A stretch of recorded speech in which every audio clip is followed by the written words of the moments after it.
नमस्कार, मैं शिवानी यादव और आप देख रहे हैं हाड़ौती दिन भर। दर्शकों, आप सभी को नव वर्ष की हार्दिक शुभकामनाएं। ये नव वर्ष आप सभी के जीवन में सफलता, स्वास्थ्य और खुशहाली लेकर आए। तो चलिए बढ़ते हैं 10 बड़ी खबरों की तरफ। संसदीय क्षेत्र कोटा बूंदी के प्रवास पर लोकसभा अध्यक्ष ओम बिरला। लोकसभा अध्यक्ष ओम बिरला कोटा बूंदी संसदीय क्षेत्र के प्रवास पर रहे। इस दौरान वे कोटा के शक्ति नगर स्थित अपने कैंप कार्यालय पहुंचे, जहां उन्होंने जन सुनवाई की। जन सुनवाई में बड़ी संख्या में क्षेत्रवासी अपनी समस्याएं लेकर पहुंचे। स्पीकर बिरला ने एक एक कर समस्याएं सुनी और मौके पर मौजूद अधिकारियों को त्वरित समाधान के दिशा निर्देश दिए। इस अवसर पर उन्होंने सामाजिक सरोकार निभाते हुए 22 जरूरतमंद दिव्यांग जनों को मोटराइज्ड साइकिल भी वितरित की। कार्यक्रम के बाद शाम 5 बजे लोकसभा अध्यक्ष ओम बिरला कोटा हाड़ौती ट्रेवल मार्ट के उद्घाटन में शामिल होंगे। दो बाइकों की आपस में भिड़ंत से युवक गंभीर रूप से घायल। बूंदी जिले के दहीखेड़ा थाना क्षेत्र में दो बाइकों की आमने सामने भिड़ंत हो गई।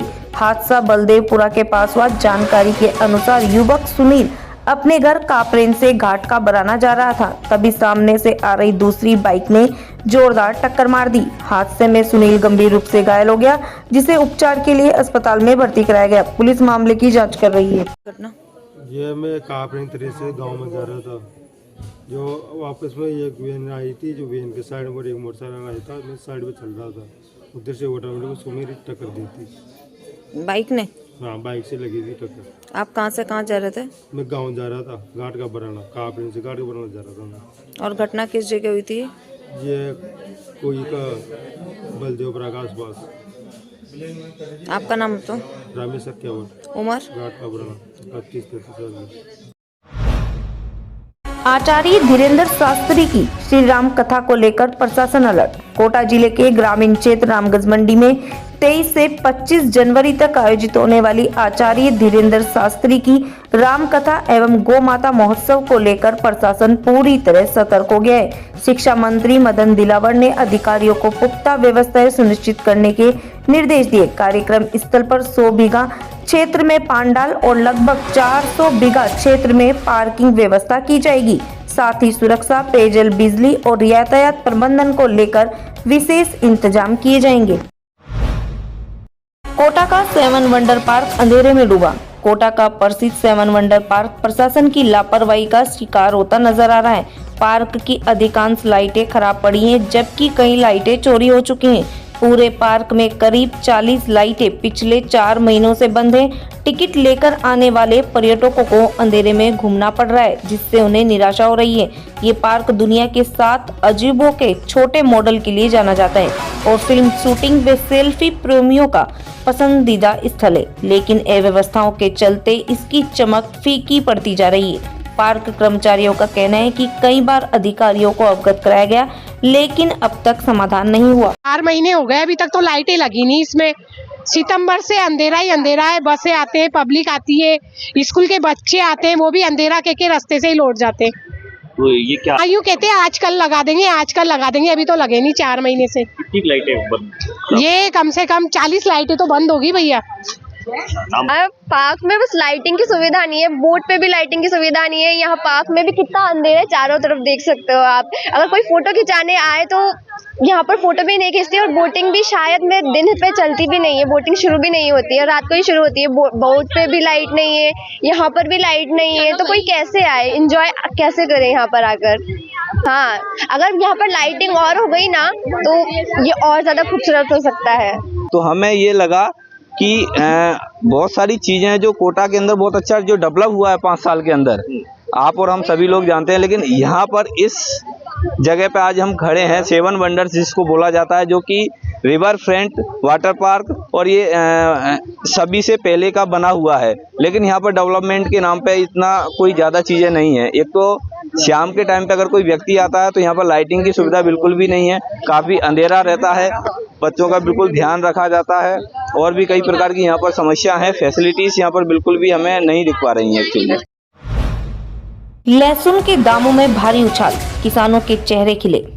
हाड़ौती का सफेद सोना कहे जाने वाले लहसुन के दामों में जबरदस्त उछाल देखने को मिल रहा है। एशिया की प्रसिद्ध भामाशाह मंडी में लहसुन के दाम 4,000 रुपए प्रति क्विंटल से बढ़कर 14,000 रुपए प्रति क्विंटल तक पहुंच गए हैं।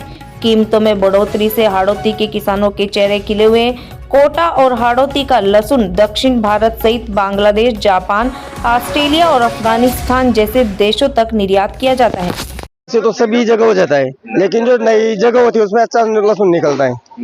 नई मिट्टी जैसे रेतीली मिट्टी, वो थोड़ी उसमें बढ़िया टॉप क्वालिटी का निकलता है। लेकिन अभी तो भाव है ना, नहीं तो पहले 1-1.5 महीना पहले 2-3 हजार रुपये क्विंटल बिक रहा था, अभी 12-13 हजार रुपये क्विंटल बिक रहा है। तो ये मिट्टी तो सभी तरह की आती है, अलग अलग साइडों पे अलग अलग बारीक मोटा जैसे मिट्टी है उस हिसाब से लहसुन होता है।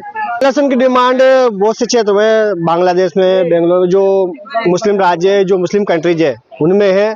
और भी जैसे उनका भी थोड़ा बहुत निर्यात खुला है, इस वजह से थोड़ा बाजार तेज हुआ है। और अब आने वाले क्षेत्र में भाव वैसा अच्छा ही रहना चाहिए, क्योंकि इस साल जो रकबा हुआ है काश्तकारों के हिसाब से, तो क्योंकि इस साल भाव नहीं रहा, तो काश्तकारों में क्या है, थोड़ी नकारात्मक सोच है कि यार की माल देख तो बीज महंगा मिल रहा है।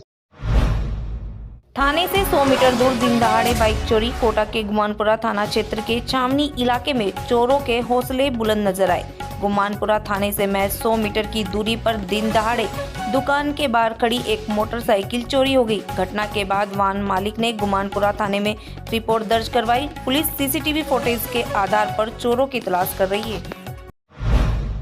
कोटा ग्रामीण के इटावा पुलिस की बड़ी कार्रवाई। 1 साल से फरार स्थायी वारंटी गिरफ्तार। कोटा ग्रामीण पुलिस द्वारा चलाए जा रहे विशेष अभियान के तहत थाना इटावा पुलिस ने करीब 1 साल से फरार चल रहे स्थायी गिरफ्तारी वारंटी को गिरफ्तार किया। पुलिस अधीक्षक सुजीत शंकर के निर्देशन में अतिरिक्त पुलिस अधीक्षक राम कल्याण मीना और वृत्ताधिकारी ओम प्रकाश सारावाग के उप सुपरविजन में ये कार्रवाई की गई। गिरफ्तार आरोपी राम लखन पुत्र प्रहलाद नायक, उम्र 40 वर्ष, निवासी रामपुरिया थाना इटावा है, जो मुकदमा नंबर 79/215 धारा 406 IPS में वांछित था। पुलिस टीम ने थाना अधिकारी अजीत सिंह सहित अन्य जवान शामिल रहे। झालावाड़ में फार्मासिस्टों ने अपनी मांगों को लेकर विरोध किया और वहीं मुख्यमंत्री और चिकित्सा मंत्री को 100 से अधिक पोस्ट कार्ड भेजे। उज्जैन झालावाड़ 4 लेन बाईपास का विरोध। झालावाड़ जिले के रायपुर कस्बे में प्रस्तावित उज्जैन झालावाड़ 4 लेन बाईपास सड़क को लेकर ग्रामीणों और किसानों ने विरोध जताया। ग्रामीणों ने जिला कलेक्टर को ज्ञापन सौंपते हुए मांगों पर ध्यान नहीं देने पर सामूहिक आंदोलन की चेतावनी दी। बारां जिले के कवाई पुलिस ने स्थायी वारंटी को पकड़ा। बारां जिले की कवाई पुलिस ने फरार अपराधियों की धरपकड़ के लिए चलाए जा रहे विशेष अभियान के तहत बड़ी सफलता हासिल की है। पुलिस ने गुना मध्य प्रदेश निवासी स्थायी वारंटी नितिन चौहान को गिरफ्तार किया। नितिन अटरू के न्यायिक मजिस्ट्रेट द्वारा जारी 2 वारंटों में वांछित था। तो ये थी आज की 10 बड़ी खबरें। कल रात्रि 8:30 बजे फिर से मुलाकात होगी। देखते रहिए कोटा खबरें। नमस्कार, धन्यवाद।